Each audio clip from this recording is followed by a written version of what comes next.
Welcome to For the Love of Books, Bees Books Edition, a podcast by North Lanarkshire Libraries.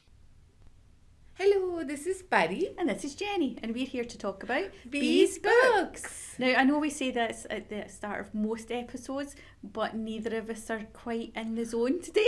Oh no, I thought it was just me. Like just before we started recording, I said to Jenny, you have the responsibility of being the energy for both of us, but apparently No, you then can't. you gave me that responsibility, and I was like, oh no. Like I lobbed it over to Yeah. you and you like... And I'm lobbing it out the window. Sorry. So But I'm sure we'll be fine. Yes, We'll be yeah. fine. Once we start talking, we should be Yes. okay. Especially because of the theme that's Yes. so appropriate. Endings Yes. that Bee gave to us. End of a old year, beginning of a new year and all that.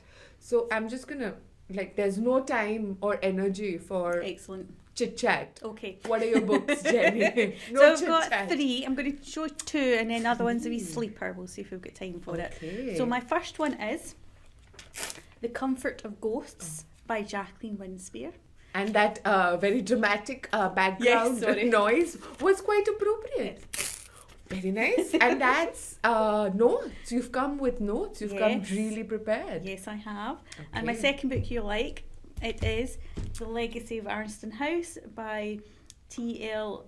Hutchu, we're I saying. want to say, Yes. can she close the door on magic? Yeah, so you spoke about one of his books a couple of episodes ago, so this is the latest one. Fantastic. I'm not going to tell you what my sleeper is though, just... Okay, but I'm going to show you mine. Yes. I'm very different from yours, so I can't wait to hear about yours. My first is called Oh. Critical Hits. Mhm. It's a book of essays edited by Carmen Maria Machado, and it's basically writers writing about video games. Okay, so it's that's- a selection of essays. I'll tell you, there's multi-layered endings happening there. And the other one is Men at Arms by Terry Pratchett, and there is an endings intro into this as well. I've been Excellent. creative with my endings, with my theme Fair enough. matching. I need to know how you've got the gaming book squished in here. Well, so remember at the start of me, well, probably nobody remembers, you don't remember, but I'd made like a resolution to read more books out of my comfort zone. And now essays are not really out of my comfort zone. I love essays, but video games, I'm not really a video game player. No, it's definitely not something I would think of. No, I used to With you. play video games when I was growing up, but like really casually. Books were more books are my personality. Yes. Video games not so much. But this I thought was really interesting because it essentially treats video games as art, as stories. And so the way that you would write a book, like an anthology of essays about literature or movies or TV shows, this is what it does. Right. And what I really love and how I've squeezed endings in is video games, like most people, sometimes not me, but most people play it from beginning to end over a period of like months or whatever. But I loved that in this essay, in this sort of anthology, different writers have used those endings of video games as new beginnings. So like Oh. they've like used it to write and think and play with like their community, make communities, or figure out different aspects of their identities, or just use it as an escape from the real world. Especially a lot of them were writing during COVID, like during the lockdowns, so they were using it as a way to escape reality. But you know, you think that you sit, you play video games and then that's it. But these like writers, I think it's 18 essays and 1 comic as well, they've used it as a way to really think about the world that we live in, like both either as individual but also on a social level. So it's cultural criticism. It's like cultural criticism about video games, which I don't think is really done. Even though video games are this massive industry, it's still treated as like this niche thing, even though it's not. It makes so much money. Absolutely. But like, you know, books are taken seriously. Movies are like taken seriously as well amongst like, and TV shows. But video games still feel like the stepchild sort of Yeah, thing. sort of- of a thing for kids, and Yeah. you know that's which we both know is not at all true. absolutely. And so like I loved reading how these different writers sort of like, even though the they'd finished playing either as a kid or they just recently finished playing, how they returned to it and like what they did to it. Like they wrote about their different experiences. One of them was like a mum who wasn't into video games at all, and she wrote about her relationship with her kids playing video games, and they all came at it from different, so that's why I liked it. I liked the video games as an entryway into different experiences. They came at it from different points, and I really enjoyed this book. So it was out of my comfort zone, but a successful ending to my resolution. Multi-layered ending. The thing about video games is there's a whole industry now of people on YouTube filming themselves playing the games, and the amount of people that watch that. I mean, I must admit, I quite like watching people play video games, especially the hard bits that I can't do myself. Yeah, but that's a thing, like I've done a little bit of this, and from my researcher hat on, about literacy and video games, like both for young people and kids and like adults as well. But that's very much a part of that community, which is that you learn from other people. Like if you're playing with somebody in person, you're trying to figure out, like especially when we were growing up and there was not so much, all the cheat codes and things, and some of them have written, but now you just go onto YouTube or things, or it's even entertainment, like streamers on Twitch and stuff. It's like this big thing where they'll just be playing a game and people are tuning in the way that you would, I guess, a sports match or something. They're like tuning in to watch like other people playing, and one of the essays did write about that they'd never experienced this streaming, so they'd just like gone onto a stream and were watching this person who was playing like for the first time, had never played this game before, and then when they got stuck in a difficult sort of thing, this person who was writing was like, oh, I know how to do this, I'd figured this out, so like wrote it in the comments, and all the commenters were like, no, this person is trying to figure themselves out, like it's like this is like they want to figure it out themselves, and they obviously didn't know the norms of the space. So then they figured it out. Like, sorry but like it's so interesting that this whole different culture, not even culture actually, cultures that we don't really, if you're not really a part of it, you don't know much about. And this was a really sort of interesting glimpse into different ways of being in the world. I mean, it's huge. I mean, if you don't know about it, you don't know about it. But if you do know about it, there's big conference centres and all that kind of stuff. And, people go and there's like big tournaments and things like that for certain games. But when I was young, we had things like Manic Miner, Jet Set Willy, Buggy Boy, and the graphics were, and it's like movies and TV now. Yeah. The technology is so advanced now that if you play one of these modern games, the world in which you are playing is so big, and you can understand sometimes why people lose themselves in it a little bit. And it's beautiful. I've seen my partner was playing this game that one of the people wrote about called Red Dead Redemption. And it's like sort of cowboy western kind of thing, and there's this whole narrative arc. And in this, like, it was quite a moving essay actually, because the ending is really sad and the way the essay ends is quite poignant as well. But I remember the scenes, and he ends with he makes his character, or the person he's playing, sit down and just view a sunset. And like, it's gorgeous. And I remember from watching my partner playing, like the glimpses of like just the world, the natural world around you was stunning. No, absolutely. But it also talks about like games that that were really basic like a couple of decades ago, but still that either this individual experience of like playing or this whole new world opening up to you, or like in my case, I used to play with my neighbor, like in my sort of building flats that I used to stay, and that sort of bonding experience with a sibling or a friend, or you're figuring it out together as you go. So lots of different experiences, and just like I really enjoyed this book, and really moving as well, some of them, because they're all writers. So they're like thinking and writing about things in ways that really either resonate, even if you don't know that exact experience, but you might have a book like that, or a movie like that, or just an experience. So really good. Oh, very interesting. Yeah. Yeah, so I managed to squeeze in an ending somehow. We've all tried to squeeze things in. So my first one is very simply an ending. Oh. So Jack, I'm going to make the noise again. Very nice. Very satisfying. Jacqueline Winspear, I'm going to stick it somewhere else. It's a post-it note, by the way, for our listeners, just in case you wanted. Oh yeah, the mystery noise. So Jacqueline Winspear, this is the end of a series, very much the end of a series. So the main character is called Maisie Dobbs, and we start with her many books ago in 1929. And I'm looking at my notes, so I have to put my glasses on. That was a very satisfying tongue as well. So Maisie starts as a maid in a big kind of posh house, and then during the First World War she becomes a nurse and kind of trains up like that, and then she comes back, it's 1929, and she becomes a private detective. Plot twist. Yes. Okay. So when she was at the big house, she got educated, even though she was a maid, and at that time probably they would have just been seen as maids. The household kind of seen something in her, and then she had a mentor called Maurice Blanche, I think his name was, who was kind of, in my head's a wee bit kind of like Freud, mixed in with Poirot, or that kind of thing. And he kind of helps her along, so she's got quite a good basis for starting this kind of detective agency.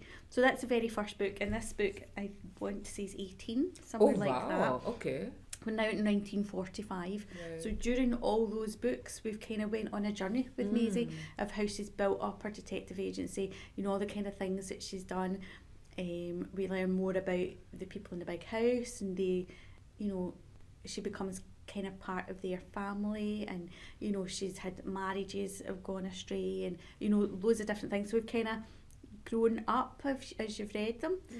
So we're now at 1945, and what I loved about this book was it was a proper ending book. So it's basically the author has tied up everything.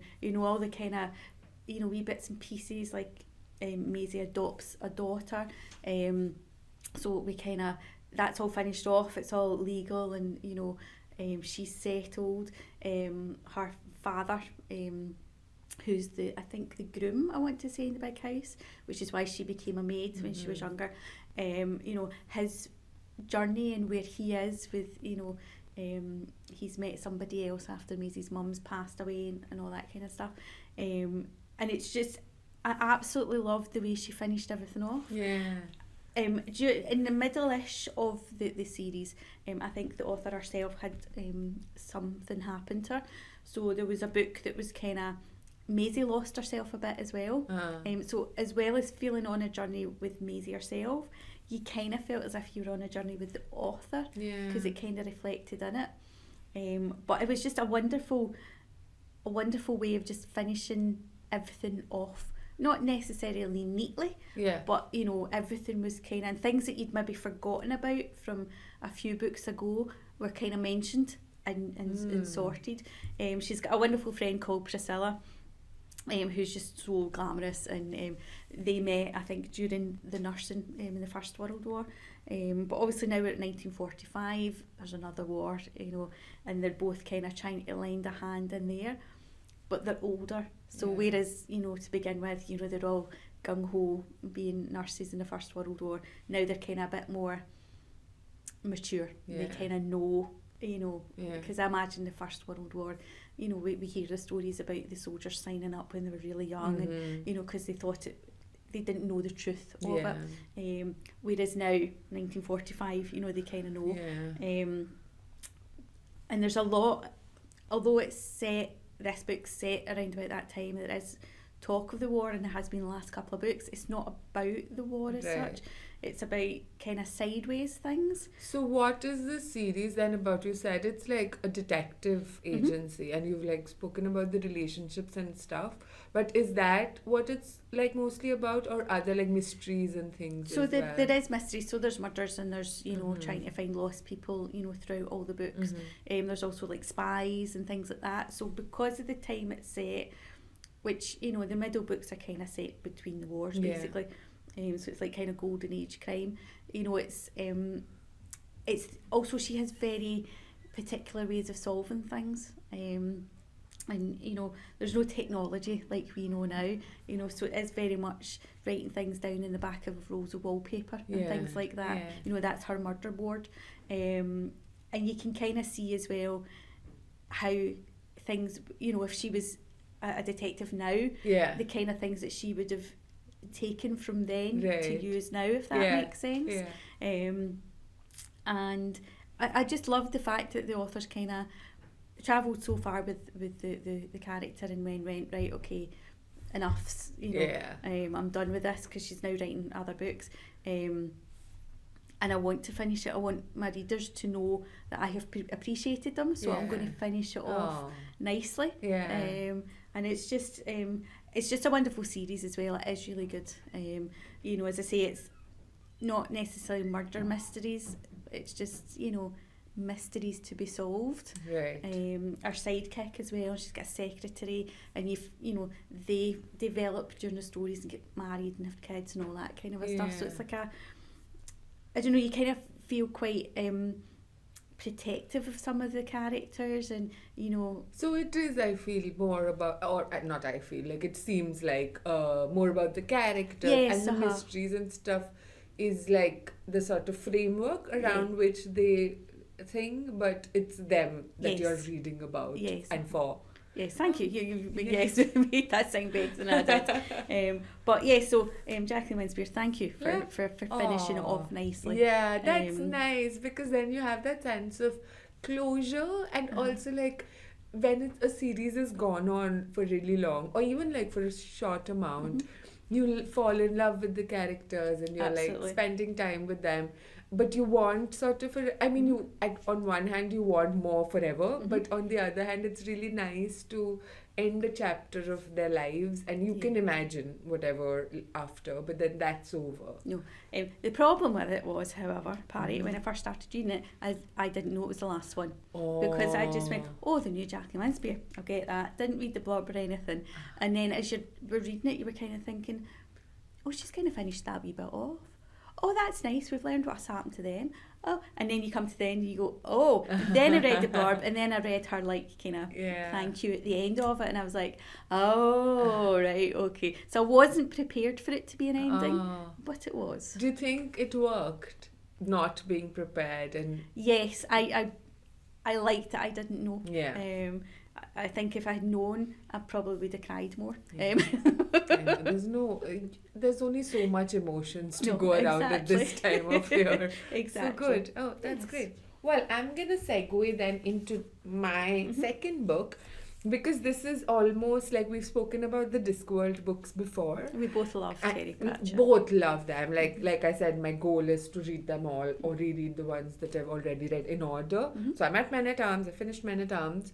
And this is like a satire of detective stories and of mystery stories.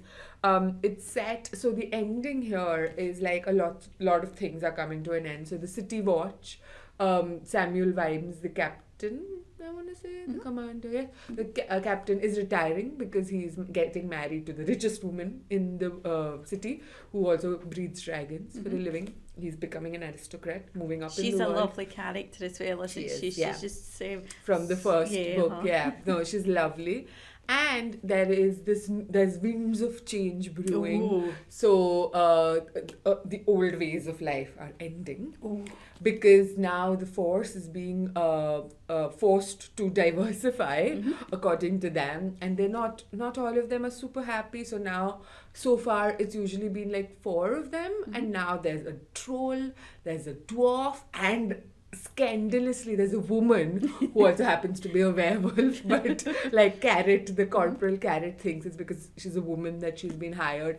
And there's like this huge sort of hatred between the dwarf and the troll community, so they're not really happy coming together. So it has those beats of, like he borrows from so many aspects of the real world, but then in the background there's this string of mysterious murders that are happening in the city.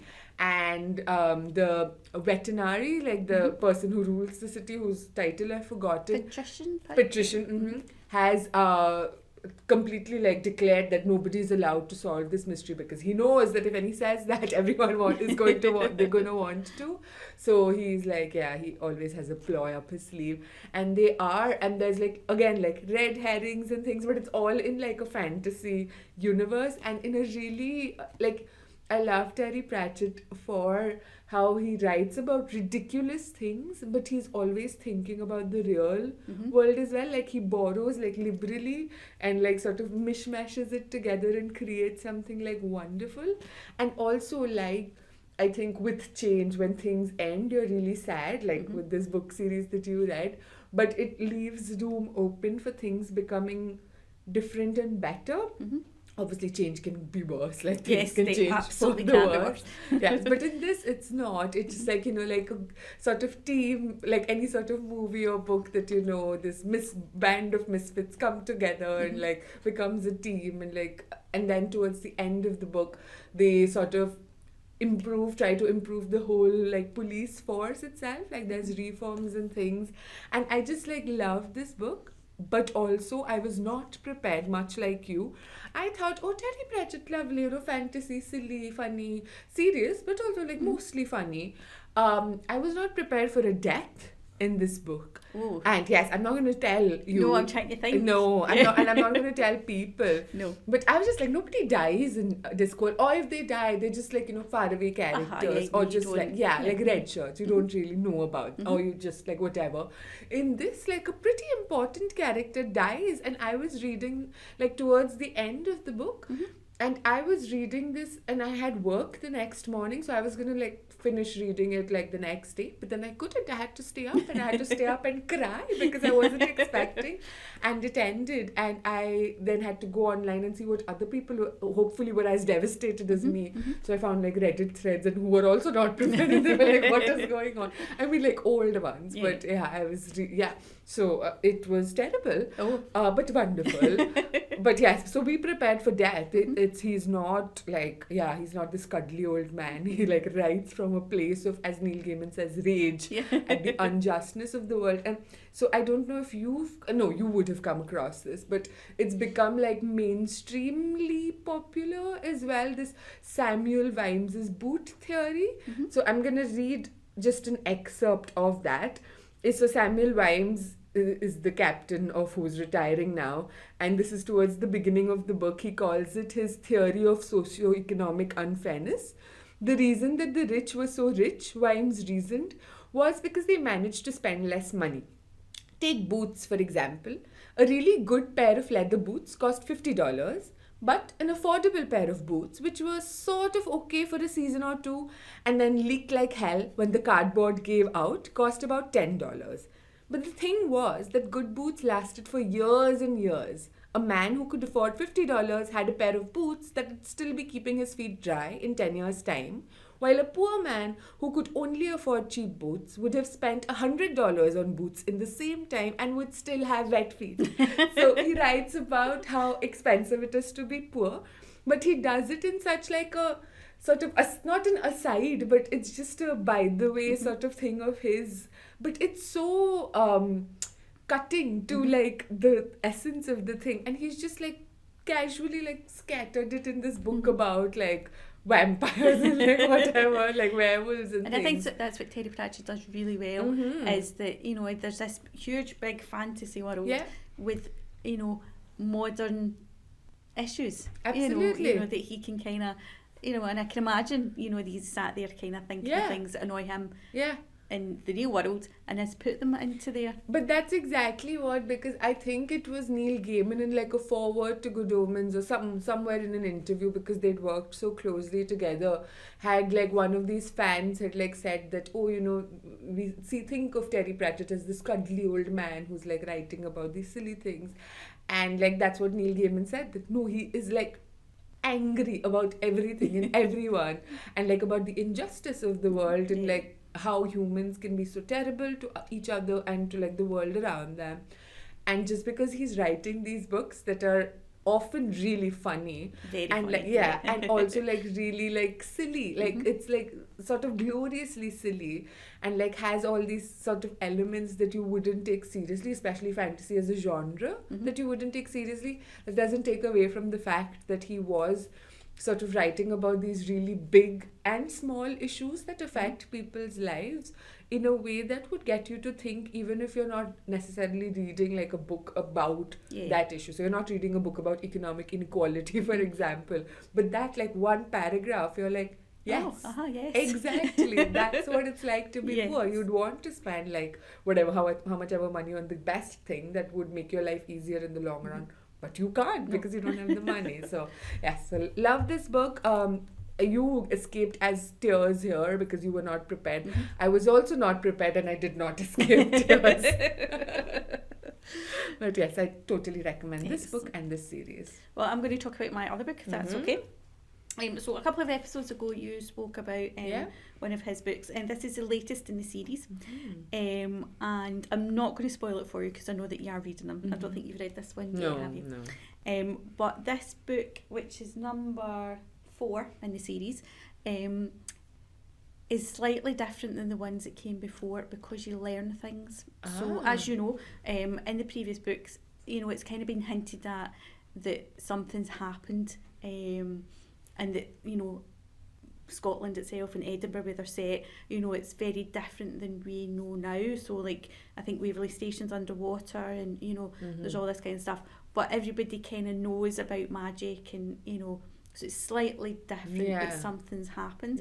In this, you learn what's happened. You kind of find out a wee bit more about why the world is where it is at that time. Which was quite good because I did like all the hints that came before and you were kind of going, ooh. But this kind of, you know, then says, right, this is actually what's happened and this is why we're where we are. Right. There's also a wee bit about the difference between Scottish magic and English magic, which again has been hinted at quite a lot. But this kind of shows you more why there is a difference and, you know, the good and the bad differences, if that makes sense. Like your book, nobody major dies, but suddenly some people that you kind of thought you knew change. I'm not going to tell you which way they change. Okay. That's fine. I can handle No, that's betrayals. Yes. Betrayals are fine. Betrayals left, right and centre. Yes. Okay. Oh no, Pari, no. There is a death. Sorry. I've just remembered. But at least you'll be slightly prepared for it. You won't know who it is. I 100% will not be because I'll forget. Yes, good. And then I'll be like, oh no. No, I was saying that, no, it's all fine, but no. And it was just a great book. It was kind of where you want a book for. You kind of now, you know, you're right into the characters. You kind of want to know just a wee bit more. You kind of learn a bit about certain characters' backgrounds as well, which again, were just kind of hinted at, which was great. You could kind of make up your own story. But now we kind of know why so-and-so is like this and why she does this and he does that. And it was really good. I'm really enjoying the series. And although I'm not, you know, the biggest fan of Edinburgh itself, I quite like this Edinburgh. Oh, but you had an Edinburgh book last time as well. I so did. I feel like your subconscious is trying to tell you something. Maybe. But I also like that. So this is obviously, this series is a very different vibe from the Discworld series. It's not as like silly and funny and stuff. Like there's some humor, I think, but I wouldn't call this like a funny series. No. But does something similar in that it's taking real world contemporary sort of issues of different kinds. Like one of the things you mentioned was English versus Scottish magic, which could be like transferred into different contexts. But even like otherwise, I think from what I remember from the first 2 books, there's lots of things that he is obviously concerned about. And he's fitting in like a way that is in like this magical world. And obviously Terry Pratchett had been writing 20-30 years ago. So at that time, although those issues are still relevant today, so it feels timeless, which I think like the kinds of things he's writing about and like T.L. Huchu is also like there'll be some variation of it forever, I think. So it'll last, like even though things, you know, like if things are like immediately relevant to you at the moment, you're more likely to maybe resonate with them. But we keep reading books that are 100 years old and 150 years old, and they still seem relevant in a different way. And the good thing about both these authors, I think, and authors in general, they're not preachy about it, so you don't feel that you know, you're getting told what to think, or, you know, that, you know, you're, do you know what I mean? It's like teachery. There are people who are thinking different things. Absolutely. Without there being really like judgmental about it. I mean, okay, in some cases, some of them are thinking like really really things that I guess the author doesn't agree with. And then they get like their comeuppance, I guess. But that is easy to like it works within the framework of the story. Absolutely. But I like that even in the series, what's it called? Edinburgh. I'm going to put my glasses Nights? on. The Edinburgh Night series. Yes, well Edinburgh remembered. Nights. Yeah. So in that as well, like because all these characters, and as well as in the Discworld, they all come from different backgrounds, and they have different perspectives in politics and philosophies. It's all like you all have to live together with that, so you're learning from different perspectives, but also like you may not agree necessarily, but it's nice to learn about how another person sees the world, even if it is a fantastical world. But yes, I love that. And the reason I've squashed this into endings is because this has a proper cliff edge ending. Like absolutely, and hopefully, you know, book 5 will be out fairly soon, because it's a proper cliffhanger, in all sense of the term. It's like a proper like, what? Where's the next chapter? What? Because the other books didn't really end like that. Like they ended with, they felt complete, but like with room for like, oh, what next? Oh no, this absolutely is. You know, book 5 has to be on its way, because I feel now as if I don't want to have read it until I know that book 5 is coming out. Well, good luck. He joins the Tamsin Muir yes, he does. cadre of authors. Yes. But apart from that, it was a great book, and I liked finding out more about, you know, everybody's history and, you know, things like that. And Edinburgh as well, like I love, like I think I spoke about this when I had talked about the second series, that it belongs so much to Edinburgh. Absolutely. And from like, I think it's really interesting because I don't think he's from Edinburgh, but he moved to Edinburgh and lives in Edinburgh now. So it has that dual sort of thing of like someone who was new to the city but now inhabits the city. Absolutely. So there are some characters who are very much Edinburgh and some who come like outside, and like I really love how the city becomes a character. It's like a kind of mishmash of things. Also there is a haunted house in this one. Yes, kind of spooky things going on. It's very like Gothic, I want to say. I never know what Gothic technically means, but this feels like that sensibility. Absolutely. It's got that kind of feel about it. For all that, you know, you kind of think it's modern day-ish. Yes. But something's happened. Not even modern day. It feels like an alternate future almost. Like, but not too distant. Not too distant, you know, it's they're quite well done. I'm going to request the third book, because then I'll still have some more time to go into. I think we have time to talk about your sleeper book as well. Excellent. Okay. So this book is called The Second Sleep. Oh right, you weren't kidding about the sleeper. And it's by Robert Harris. Now Robert Harris, I love his books. They're always just a little bit different, if you see what I mean. For example, I think recently they made one of his books into film, Conclave, about Pope getting elected. Is that the terminology? Yes. Which has a fabulous ending. I'm not going to spoil it for anybody who's not read or seen, but it makes me want to watch. Yes, but he's got all his books are, you know, just slightly unusual. He doesn't have kind of one thing that he goes with. So, for example, Pompeii is kind of set as the volcanoes exploding, and it's kind of different people's stories. He's got one called Conclave, which is kind of modern day. I've not read all of them yet, and I do have one of his latest ones sitting on my to be read shelf. This one was unusual, and the reason I'm squeezing it into endings is because I did not like the ending. And one of our readers, one of our customers, I talk often with him about this author because we both quite like him. And when we both read this, the next time we seen each other, it was basically like, what did you think of the ending? Oh my God, it was awful. You know, it was that kind of a conversation. Right. Don't be put off reading it though, because it's a really good book. I think the ending was just so unexpected and not how I would have ended it. that, you know, that way it was like, it wasn't even a, oh, what happened next? It was like a, okay, kind but of then ending. I bet there would be some people for whom the ending would work. Yes. Because for them it would be like, that's exactly how I would have ended it. Thank you, and Robert. I think it's worth a second read, and I will get round to doing a second read, because I think if I read it again, I probably would see the ending differently. Right. If that makes Yes. sense. Yeah. But I'll give you a bit of the blurb. So it's 1468, and a young priest, Christopher Fairfax, arrives in a remote Exmoor village to conduct a funeral of his predecessor. The land around is strewn with ancient artefacts, coins, fragments of glass, and human bones, which the old person used to collect. Did this obsession of the past lead to his death?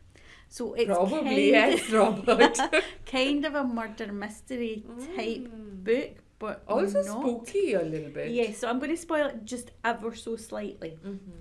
In that these fragments of glass, some of them have a half-eaten apple on them. So although it is 1468, is it our 1468 or is it a different 1468? You're looking very puzzled, and I'm sure our listeners are going, what is she talking about? No, I think I see what you mean. Yes. But then I'm trying to think like, how? What's going on? Okay. So as soon as so you start like reading it... it could be like a dystopian... as soon as you start reading it, like, you kind of have it in your head, it's 1468, you know, if you read that kind of book or even know anything about it, you kind of know where the country was, you know, people rode horses and, you know, to get about and all this kind of stuff. And there was a point where in the first few pages, he's riding into the town and he's talking about, and of course I won't be able to find it now, it talks about the road that he's on with his horse, and all of a sudden you think, that's not the kind of road that I would expect it to be. Yeah. I see what you mean. Yeah, because I've watched and read things like that where, and like I like them because you're taken by, like, it takes your assumptions and then you're taken aback by, oh wait, this doesn't actually fit. Like you're like, oh, I know where this is going. Oh no, I don't. That's exactly what it's like, and I loved it right up until I think the last chapter. Right. And then I was like, So it could be like a potentially, from the clues that you've given me and the big eyes that you made when you said scattered pieces of glass when you were reading. So it feels like society could have ended at some point and then restarted. So this is a 1400 of a future or an alternate timeline, or like something that the future happened before, and so like timey-wimey meddling. Which you don't really get, because, like, from the blurb as such, apart from the big eyes and the dramatic pauses. But I wouldn't have done that to myself. No, so, because like, you know, this is the kind of book I would like. Right. You know, just from that. For sure. And as I say, Robert Harris, I did really like it. Yeah. Just didn't like the way that it ended. Okay. I'm intrigued. Color me intrigued. But yes, I think I'm going to check out some of his books, because I would like looking at that cover and looking at that name of the author. Sorry, Robert Harris, I'm sure you're a really good, nice man, nice writer. I would have just like thought of it as a certain kind of book. Yes, I think, because the cover seems to appeal to people who are not me. No. And you know, it's just and like, you know, the font, it's really interesting how like gendered and aged, like it, and like, you know, things that covers are appealing to, and like these are like publisher decisions, right? But they target like specific things. And working in the library, people. we see that a lot. You know that, you know, if it's got like a World War nurse on the front, you know exactly what kind of book it is. So like if I'd seen this and I'd seen like, so there's like a silhouette of a castle, there's a silhouette of a man on a horse and a dog at the back, and there's like these big like letters for the title and the author's name, and I'd be like, yes, this book is definitely not written for me. No.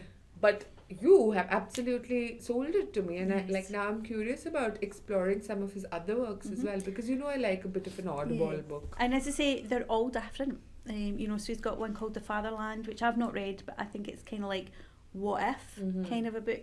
Enigma I have read, and puzzlingly I cannot remember it at all. Maybe that was the true enigma all along. Possibly. But yes, a very unusual author in that he doesn't stick to one thing. Yeah. You do seem to be drawn to these kinds of men. These literary men who like to pull the rug out from under you, which is really nice. So, well, I think B is quite happy with our endings. At least I am very happy. Like, I've just taken on the thing of like, if I'm happy, B is happy. Yes. What about next time? What are we doing for the next episode? So we have just ended one year, and we are into a new year.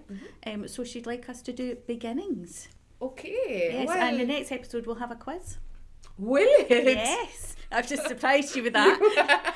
but B has set us a small beginnings quiz. Okay, fantastic. Yes. Okay, So we'll see I am sort of famously terrible at quizzes because my memory is horrible.